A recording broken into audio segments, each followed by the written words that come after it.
Selamat pagi jemaat yang terkasih. Sebelumnya saya mau mengucapkan selamat Natal. Hari ini Sabtu tanggal 25 Desember dan kita bersama-sama mau menaikkan puji syukur karena kita masih mengalami pemeliharaan Tuhan dan mengalami Natal di tahun ini. Dan biarlah Natal ini menjadi Natal yang indah bagi setiap kita. Saya ingin mengajak Bapak Ibu untuk menyanyikan sebuah pujian yang syairnya itu diambil dari Yesaya 9. Pujian yang digubah oleh Robert dan Lea. Seorang anak telah lahir.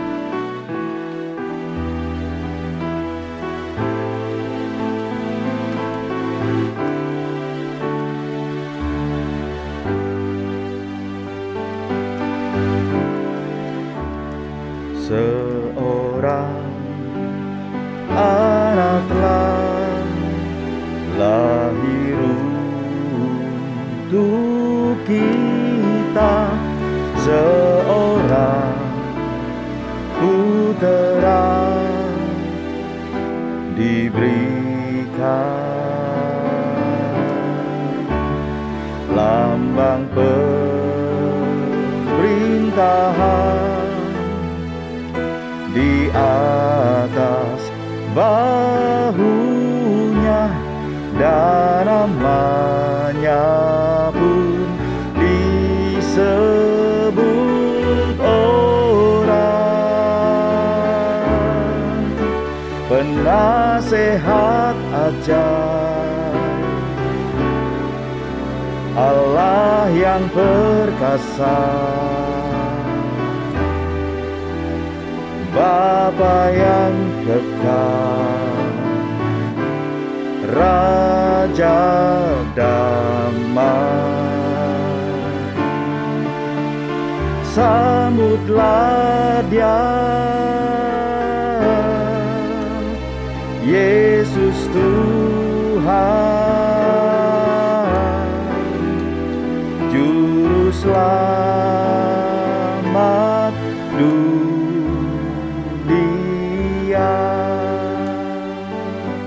Kita pujikan sekali lagi pujian.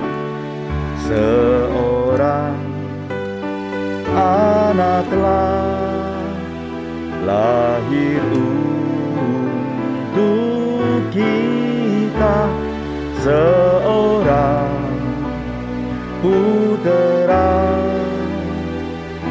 diberikan, lambang pemerintahan di atas bahunya, dan namanya pun disebut orang penasehat ajaib, Allah yang perkasa, Bapa yang kekal, Raja damai. Sambutlah Dia, Yesus Tuhan, Juru Selamat dunia. Penasehat ajaib, Allah yang perkasa, Bapa yang kekal, Raja damai. Sambutlah Dia, Yesus Tuhan, Juru Selamat dunia.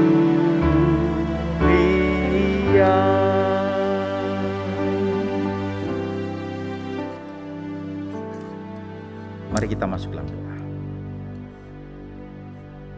Hari ini kami memasuki hari Natal di tahun ini ya Tuhan. Biarlah setiap kami merasakan sukacita, karena kami boleh merayakan kelahiran-Mu ya Tuhan. Dan kami senantiasa ditolong, disanggupkan untuk memaknai dengan tepat.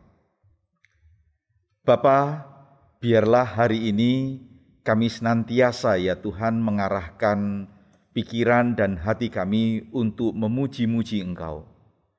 Kami boleh menyambut kelahiran-Mu di dalam satu sukacita ya Tuhan. Sebagai orang-orang yang kemudian kami menjadi percaya kepadamu, itu semata-mata ya Tuhan, hanyalah karena anugerah-Mu. Sebentar sore tatkala kami hendak beribadah bersama, baik di dalam ibadah on-site ataupun kami akan mengikuti secara online, Tuhan juga Engkau kembali boleh mempersiapkan hati dan pikiran kami.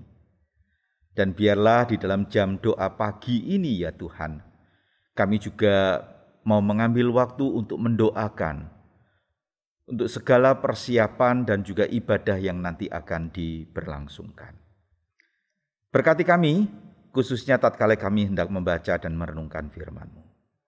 Di dalam nama Tuhan Yesus Kristus kami berdoa. Amin. Saya ingin membacakan dua bagian firman Tuhan. Bagian yang pertama terambil dari Lukas 2. Lukas 2 saya akan membacakan dari ayat 1 sampai dengan ayatnya yang ke-7. Dan penekanan kita ada di ayat 6 dan ke-7. Kelahiran Yesus, Lukas 2 ayat 1 sampai dengan ayat ke-7. Pada waktu itu Kaisar Agustus mengeluarkan suatu perintah, menyuruh mendaftarkan semua orang di seluruh dunia. Inilah pendaftaran yang pertama kali diadakan sewaktu Kirenius menjadi wali negeri di Syria.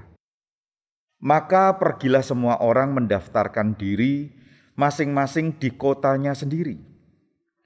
Demikian juga Yusuf pergi dari kota Nazaret di Galilea ke Yudea, ke kota Daud yang bernama Betlehem, karena ia berasal dari keluarga dan keturunan Daud, supaya didaftarkan bersama-sama dengan Maria, tunangannya yang sedang mengandung.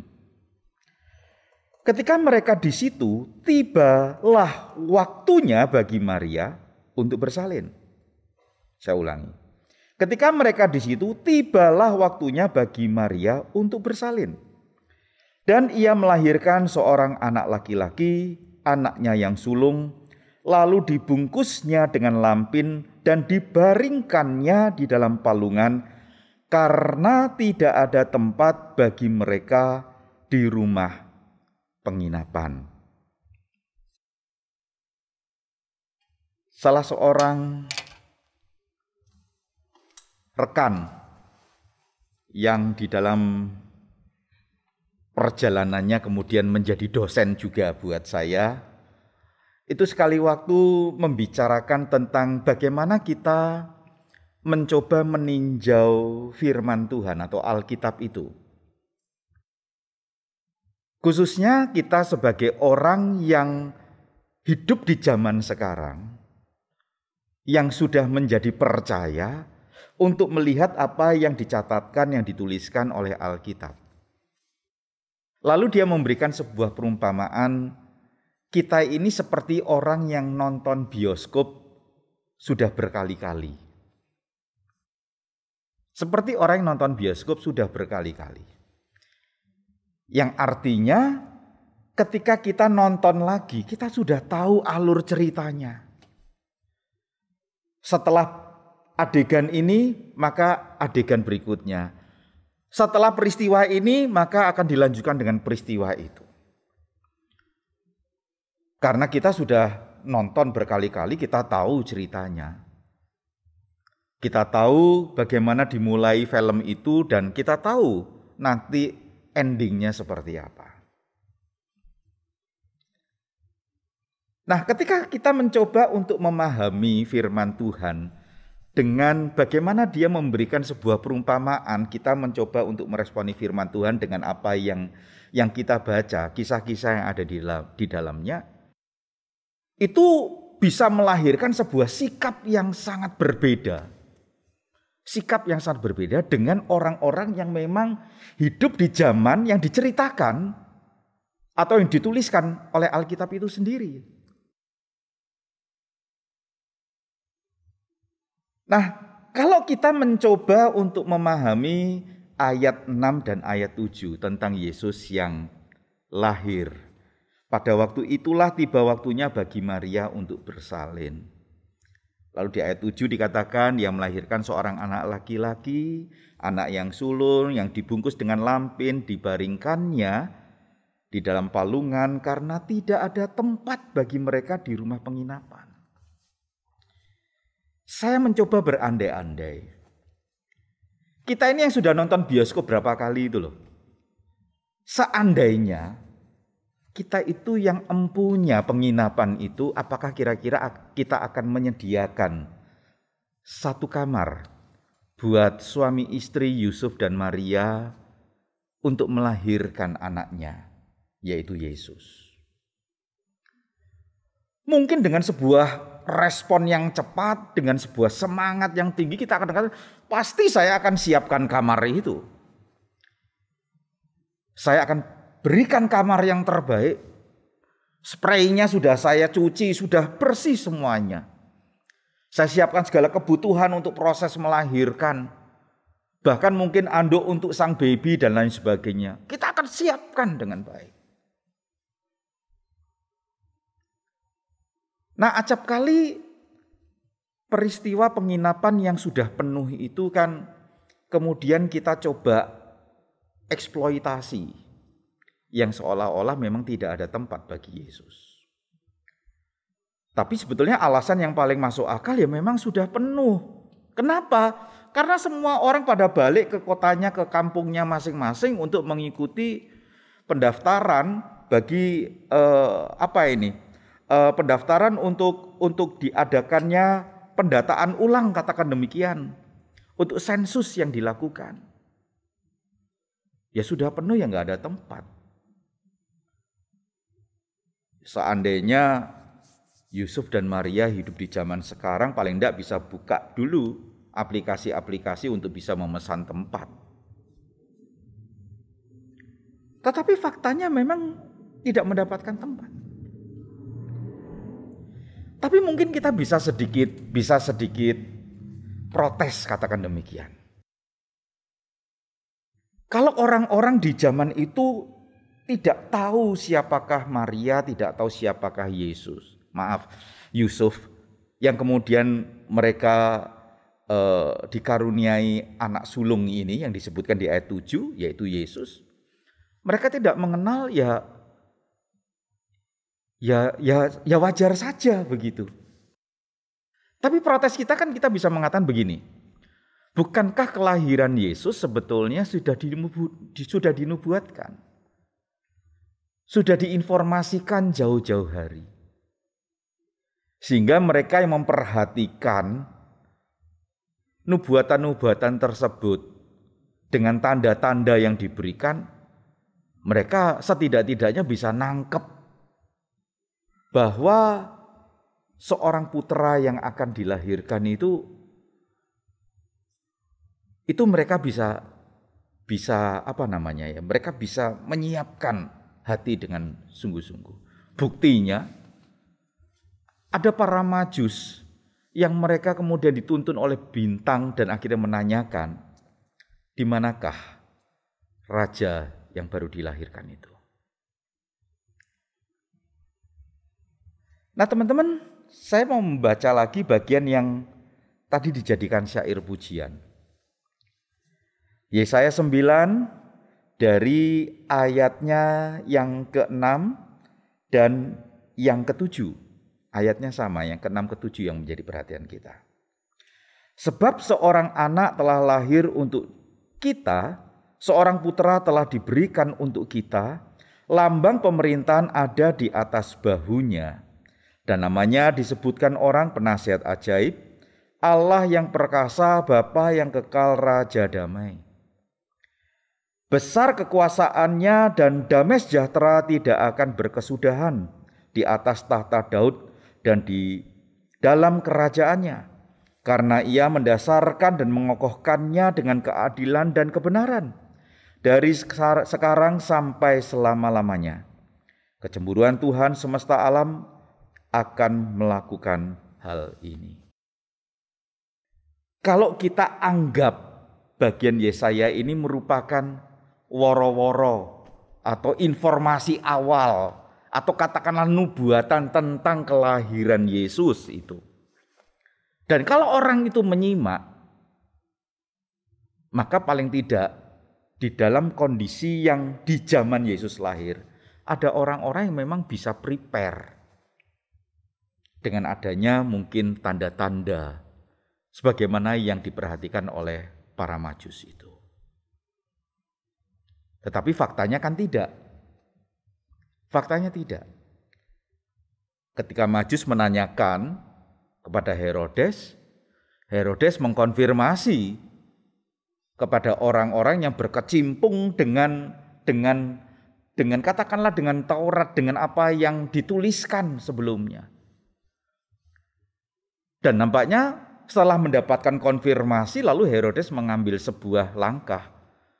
Minta tolong kalau ketemu, kasih info ke dia, supaya dia bisa datang menyembah. Nah Bapak Ibu, hari ini adalah hari Natal. Hari ini adalah hari Natal. Mungkin kita akan mengatakan, kalau saya hidup di zaman di mana Maria dan Yusuf, Maria akan melahirkan seorang anak, saya akan buka lebar-lebar pintu penginapan yang saya punya. Saya akan siapkan yang terbaik untuk kelahiran Tuhan. Problemnya kita tidak hidup di zaman itu. Kita hidup di zaman sekarang sebagai orang yang mengaku percaya kepada Tuhan. Apakah kita hari ini juga sudah membuka pintu hati kita agar Tuhan hadir di dalam hati kita, hadir dalam kehidupan kita, dan kita bisa menyambut Natal dengan satu sukacita. Bapak Ibu, mari kita persiapkan hati kita. Kita persiapkan Natal hari ini yang kita rayakan bersama-sama dengan kita mau menaikkan beberapa pokok doa yang nanti di akhir dari ibadah ini akan ditayangkan. Baik berkenaan dengan acara, dengan para penatalayan, juga dengan bapak-bapak yang ada di luar gereja yang mereka setiap Natal membantu untuk mengamankan proses ibadah yang dilakukan dalam gereja-gereja. Ada aparat, ada bapak polisi, bapak tentara biasanya. Kita doakan cuaca agar semua boleh berjalan dengan baik. Dan saya rindu Natal hari ini adalah Natal yang membawa sukacita dan berkat tersendiri bagi setiap kita. Saya ingin mengajak Bapak Ibu untuk menyanyikan sebuah pujian yang di doa Rebo yang lalu kita sudah menyanyikan pujian itu. Yang terambil dari puji-pujian Kristen PPK nomor 50, Kau tinggalkan tahta mulia. Kita akan nyanyikan bait pertama sampai bait ketiga saja.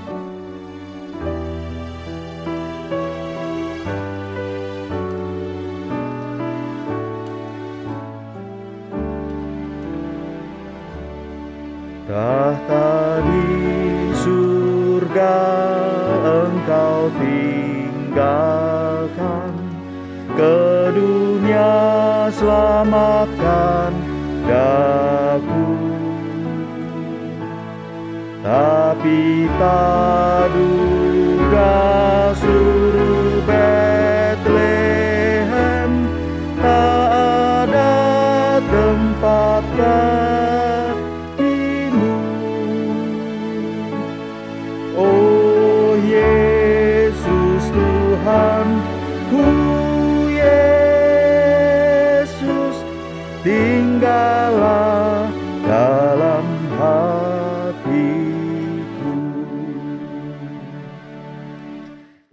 indah dan merdu nyanyian di surga, semuji kemuliaan-Mu. Rendahkan diri, tangguh sengsara, palungan tempat lahir-Mu. Oh Yesus Tuhanku, Yesus, tinggallah dalam hatiku. Rubah berlubang, burung bersarang, demikian pun manusia.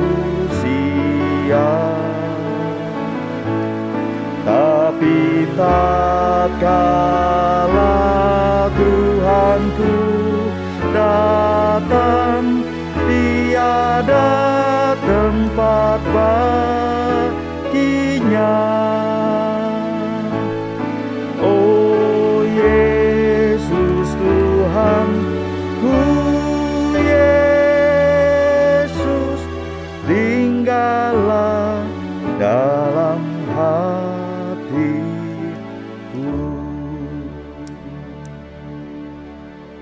Mari kita masuk dalam doa.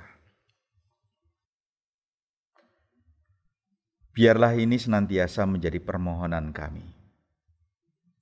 Tinggallah dalam hati kami ya Tuhan. Tetapi biarlah kami diberikan oleh Tuhan anugerah, agar kami ditolong oleh Tuhan membuka hati kami, membuka hidup kami, dan Engkau tinggal tetap di dalam hati kami masing-masing. Bapa, kami sekali lagi mau menyerahkan hari ini, tatkala kami hendak memperingati kelahiran-Mu. Biarlah hari ini kami juga membuka pikiran kami terhadap kebenaran firman Tuhan yang hendak kami pelajari bersama, agar kami terus dikonfirmasi bahwa Tuhan yang baik itu adalah Tuhan yang sudah menyapa setiap kami, sehingga kami boleh menerima anugerah Tuhan. Hadirlah dalam hidup kami ya Tuhan. Hanya di dalam nama Tuhan Yesus kami berdoa. Amin. Bapak Ibu, nanti kita akan lanjutkan dengan pokok-pokok doa yang akan ditampilkan. Tuhan Yesus memberkati. Selamat mempersiapkan ibadah Natal.